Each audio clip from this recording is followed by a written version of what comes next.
be nice to you up front, but then I'm going to fuck you up later. Okay? Right. Okay. Wait. What do you mean do the same?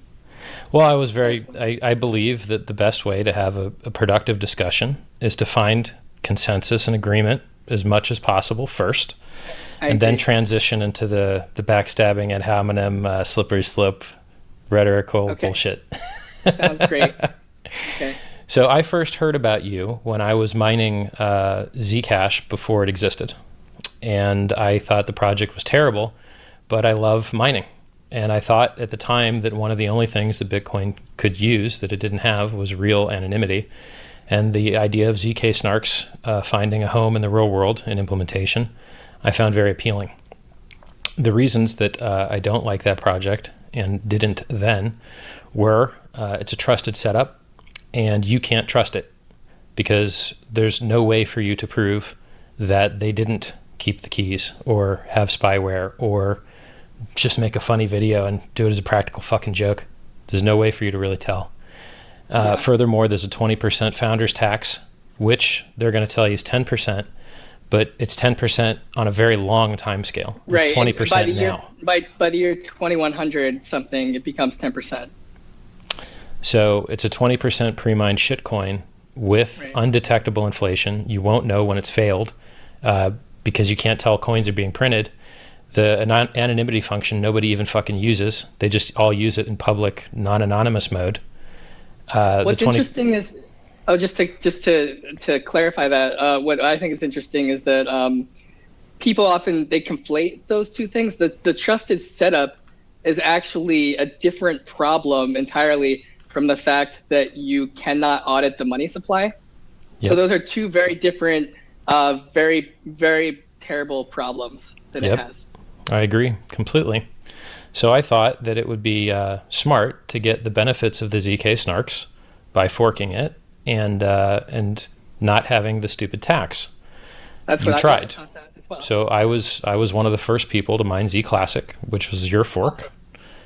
Yeah. It wasn't awesome. I tried. We tried. It failed. We tried.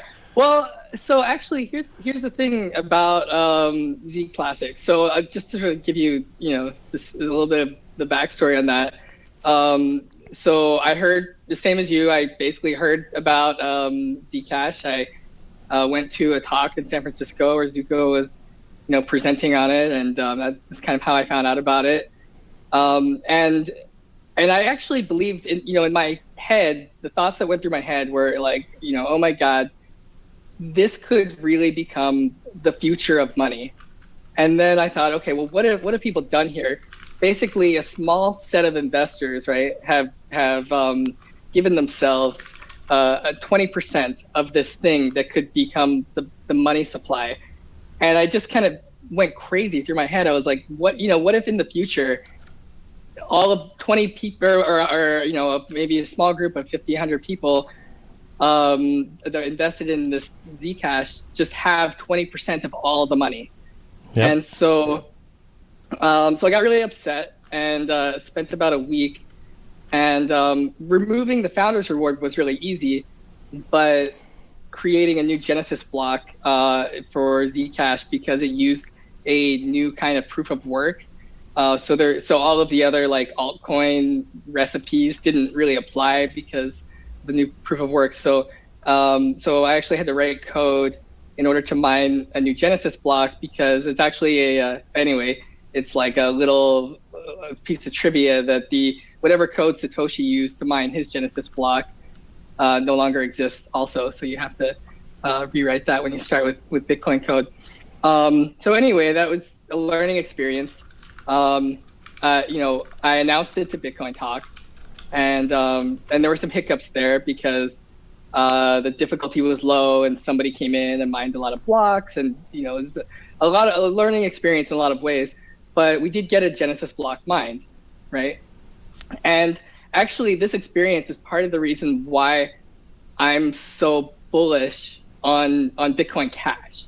And we can get into that. Maybe let me kiss your ass some more before we go into battle mode.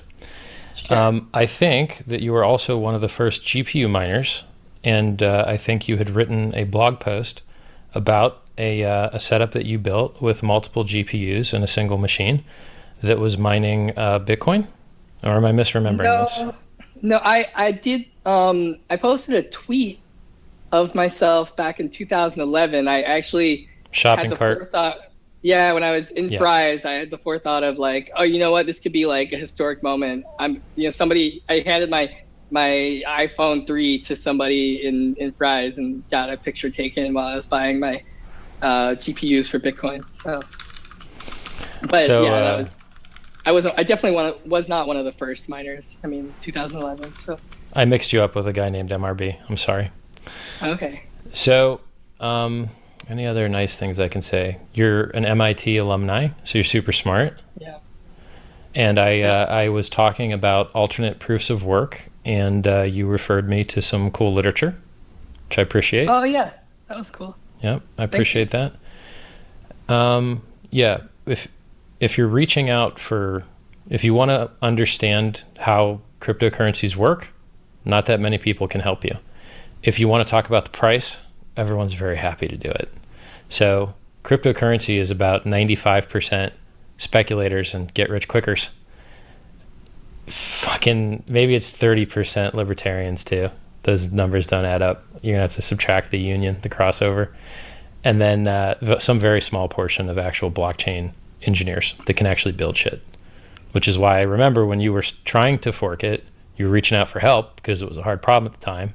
And I don't think you were a good dev then. If you're a good dev now, I think you have improved, is my guess.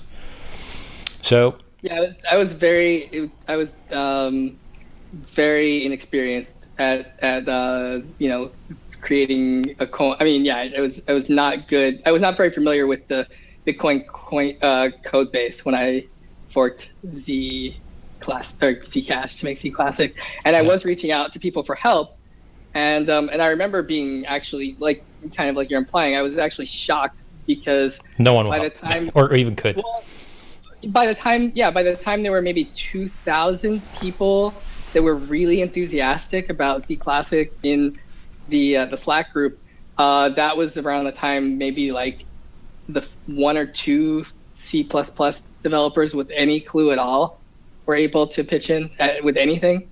So I was really surprised that the ratio is something like 1 in 1,000.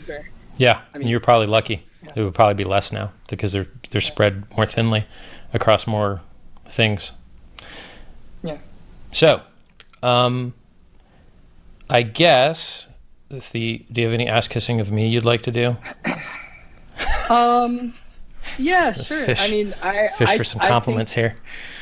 I think that what a lot of people, you came onto the scene, at least in video form, pretty recently. And I think immediately people recognized that you had some really great insight and ability to reason about what is going on in the space, and in kind of a geez, I mean, in many ways it's hard to find good information you feel is trustworthy, and I think that you gained a following really quickly because people, I think your videos are enjoyable to watch. Thanks, you're man. an enjoyable, yeah, no problem. I mean, you're an enjoyable person to speak to, and I appreciate the effort a little bit. I wish just that you put a little bit of effort into presentation, and anyway, I think it makes for some great videos in the space, and so All right. And yeah, sure. All right, so should we get into things a little bit more? So I guess I'm going to add a new phase to the debate format, which I think is pretty smart. What is your best outcome that could come from this chat? Ass kissing aside, like what's your win? What's your target? Okay, so here's my target.